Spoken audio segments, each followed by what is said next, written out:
بسم اللہ الرحمن الرحیم، السلام علیکم ورحمۃ اللہ وبرکاتہ۔ مائی ڈیئر برادرز سسٹرز، آج کا جو ٹاپک ہے وہ ہے ریگارڈنگ توکل ان اللہ سبحانہ و تعالی۔ اگر ایک دل ایسا ہو جس میں اللہ پر توکل یا بھروسہ نہ ہو، یا پھر اگر آپ یہ سمجھیں گے کہ ایک ایسا دل ہے جو ٹرسٹ نہیں کرتا، تو یہ ایک بیمار دل ہے، اور اس بیمار دل کا علاج کرنا بہت ضروری ہو جاتا ہے۔ اکثر اوقات ایسا ہوتا ہے کہ ہم لوگ اللہ تعالیٰ کے فیصلوں کے اوپر ناراض ہو جاتے ہیں، یا ہمیں سمجھ نہیں آتی کہ آخر ایسے فیصلے کیوں ہو رہے ہیں، اور ہم اس طرح کے سوال کرتے ہیں کہ آخر میرے ساتھ ایسا کیوں ہو رہا ہے، why is this happening to me، یا یہ واقعہ میری زندگی میں آخر کیوں پیش آیا۔ اللہ سبحانہ تعالیٰ اپنے نیک بندوں کے بارے میں ارشاد فرماتے ہیں کہ الا ان اولیاء اللہ لا خوف علیہم ولا هم یحزنون، کہ یقیناً جو اللہ کے ولی ہوتے ہیں، جو اللہ کے دوست ہوتے ہیں، نہ تو ان کو خوف ہوتا ہے اور نہ ان کو غم ہوتا ہے۔ یعنی نہ تو وہ فیوچر کے بارے میں خوف زدہ ہوتے ہیں، کیونکہ ظاہری بات ہے جب انسان فیوچر کے بارے میں سوچتا ہے تو اس کو خوف پیدا ہو سکتا ہے کہ مجھے فلاں چیز، میرا بزنس کامیاب نہیں ہوگا، یا مجھے بیماری لگ جائے گی، یا فلاں چیز مجھے کاٹ جائے گی۔ مطلب یہ اس قسم کے خوف جو فیوچر کے ہوتے ہیں وہ انسان کی زندگی میں آ جاتے ہیں۔ اور پھر ایسا بھی ممکن ہے کہ ایک انسان جو ہے اپنے پاسٹ کے بارے میں غم کرنا شروع کر دے کہ ہائے کاش اگر میں نے یوں کر لیا ہوتا، کاش میں نے ایسا کر لیا ہوتا۔ تو اللہ سبحانہ تعالیٰ فرماتے ہیں کہ جو میرے ولی ہیں وہ نہ تو فیوچر کے بارے میں ڈرتے ہیں اور نہ ہی پاسٹ کے بارے میں غم کرتے ہیں، کیونکہ وہ پورا کا پورا ٹرسٹ جو ہے وہ اللہ سبحانہ تعالیٰ کی ذات پر کرتے ہیں کہ جو ہوگا انشاءاللہ اللہ تعالیٰ کی مرضی کے مطابق ہوگا، اور میں اللہ کی مرضی سے راضی ہوں۔ اللہ سبحانہ تعالیٰ سورہ توبہ میں ارشاد فرماتے ہیں کہ قُل لَن يُصِيبَنَا إِلَّا مَا كَتَبَ اللَّهُ لَنَا هُوَ مَوْلَانَا، کہ یقیناً کچھ بھی تمہاری زندگی میں نہیں ہوگا سوائے کہ وہ پہلے سے لکھ دیا گیا ہے، اور اللہ تمہارا مولا ہے، اور مومنین جو ہیں وہ پھر اللہ پر ہی توکل کرتے ہیں۔ تو یہ کتنی پاورفل آیت ہے قرآن مجید میں کہ جہاں پہ ہمیں یہ بتایا جا رہا ہے کہ جو کچھ ہوگا وہ اللہ کی مرضی کے مطابق ہوگا، اور یقیناً اللہ کی مرضی ہماری مرضی سے بہت بہتر ہے۔ اللہ سبحانہ تعالیٰ فرماتے ہیں سورہ توبہ کی آخری آیت میں فَإِن تَوَلَّوْا فَقُلْ حَسْبِيَ اللَّهُ لَا إِلَٰهَ إِلَّا هُوَ عَلَيْهِ تَوَكَّلْتُ وَهُوَ رَبُّ الْعَرْشِ الْعَظِيمِ، کہ اگر وہ آپ سے منہ پھیر لیں تو پھر حسبی اللہ، اللہ میرے لیے کافی ہے، لا الہ الا ہو، میں اللہ کے سوا کسی کی عبادت نہیں کرتا، علیہ توکلت، اور اگر توکل کرتا ہوں، اگر بھروسہ کرتا ہوں تو اللہ پر ہی کرتا ہوں۔ کیوں کرتا ہوں؟ وَهُوَ رَبُّ الْعَرْشِ الْعَظِيمِ، کیونکہ عرش عظیم کا مالک جو اللہ ہے۔ تو جب ساری کائنات اللہ تعالیٰ کے قبضہ قدرت میں ہے، جب ہم کہتے ہیں کہ ان اللہ علی کل شیء قدیر، ہر چیز پر اللہ تعالیٰ قادر ہے، تو پھر اللہ پر ہی بھروسہ کرنا بنتا ہے۔ انسان جب یہ سوچتا ہے کہ میرا رب جو ہے وہ ہر چیز پر قادر ہے، پھر انسان اللہ کو یہ نہیں بتاتا کہ میرے پرابلمز کتنے بڑے ہیں، انسان اپنے پرابلمز کو بتاتا ہے کہ میرا رب کتنا بڑا ہے۔ اللہ سبحانہ تعالیٰ فرماتے ہیں سورہ فرقان میں وَتَوَكَّلْ عَلَى الْحَيِّ الَّذِي لَا يَمُوتُ، کہ توکل اس ذات پر ہم کرتے ہیں جس کو موت نہیں آتی۔ سبحان اللہ، یعنی اگر آپ نے کسی پر بھروسہ کرنا ہے، اگر آپ نے کسی پر ٹرسٹ کرنا ہے، تو کیوں نہ اس پر ٹرسٹ کیا جائے، اس پر بھروسہ کیا جائے جو ہمیشہ رہنے والا ہے، الحی ہے، القیوم ہے، لا یموت، اور اس کو موت نہیں آتی۔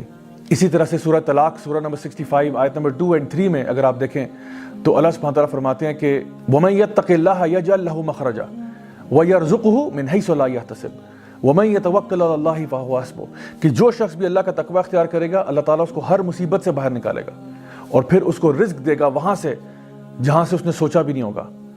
اور جو لوگ اللہ تعالیٰ پر توکل کر لیتے ہیں، اللہ ان کے لیے کافی ہو جاتا ہے۔ مائی ڈیئر برادرز سسٹرز، تھوڑی دیر کے لیے ذرا سوچئے کہ اگر ہم اللہ پر بھروسہ کریں تو اللہ تعالیٰ کہتا ہے میں تمہارے لیے کافی ہو جاتا ہوں۔ تو اگر اللہ ہمارے لیے کافی ہو جائے تو اس کے بعد زندگی میں کوئی ٹینشن رہتی ہے، کوئی پریشانی رہتی ہے؟ سو اس لیے دل کے اطمینان کے لیے، دل کے سکون کے لیے اللہ تعالیٰ پر بھروسہ کرنا سیکھیں۔ اور آپ یقین جانیں کہ اگر پورے اسلام کی روح نکالی جائے، جیسا کہ سورہ زاریات میں اللہ تعالیٰ فرماتے ہیں وَمَا خَلَقْتُ الْجِنَّ وَالْإِنسَ إِلَّا لِيَعْبُدُونَ، کہ میں نے جنوں کو اور انسانوں کو کسی مقصد کے لیے پیدا نہیں کیا سوائے اس کے کہ وہ اللہ کی بندگی کریں۔ تو اللہ کی بندگی کا مطلب یہ بھی ہے کہ اللہ تعالیٰ کو اپنا رب مان کے، رب جان کے اللہ پر بھروسہ کیا جائے۔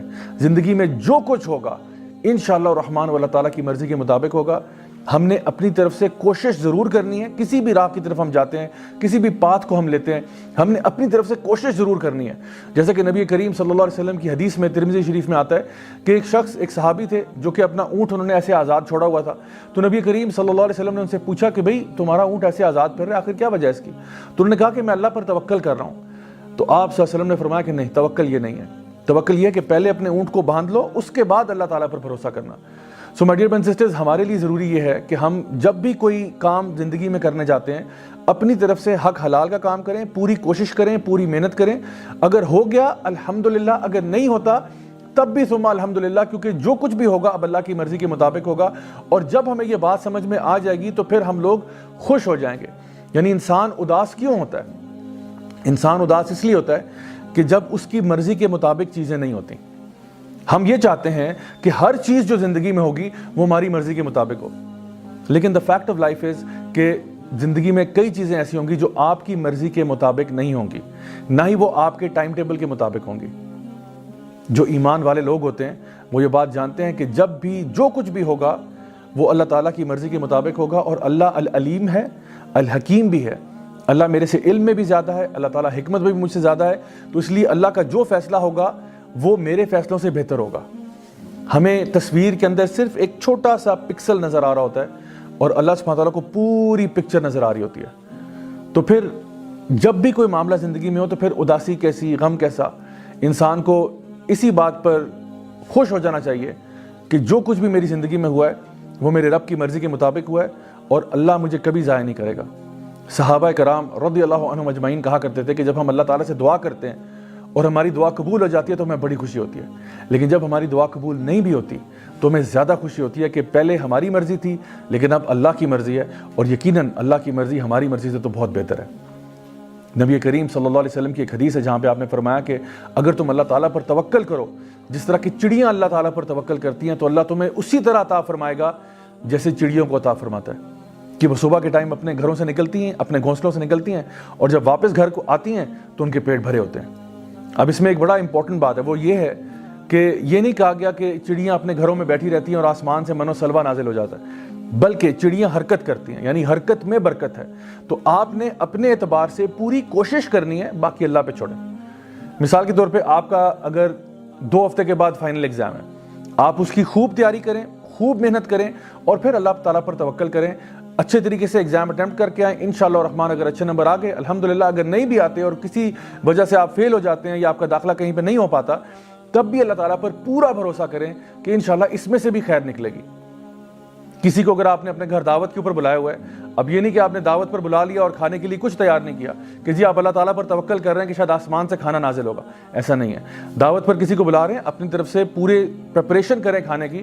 ہاں اگر وہ جل جائے یا کوئی اور مسئلہ ہو جائے وہ اور بات ہے، پھر اللہ تعالیٰ پر توکل کریں کہ اس میں بھی کوئی نہ کوئی خیر ضرور نکلے گی. سو آئی ہوپ کہ آج کی اس بات سے آپ کو سمجھ میں آ گیا ہوگا کہ اصل میں اللہ تعالیٰ پر توکل کرنا، اللہ تعالیٰ پر بھروسہ کرنا کتنا ضروری ہے آپ کے اپنے دل کے اطمینان کے لیے. Until next time, this is me, Raja Ziaul Haq, signing off. Wassalamu alaikum wa rahmatullahi wa barakatuh.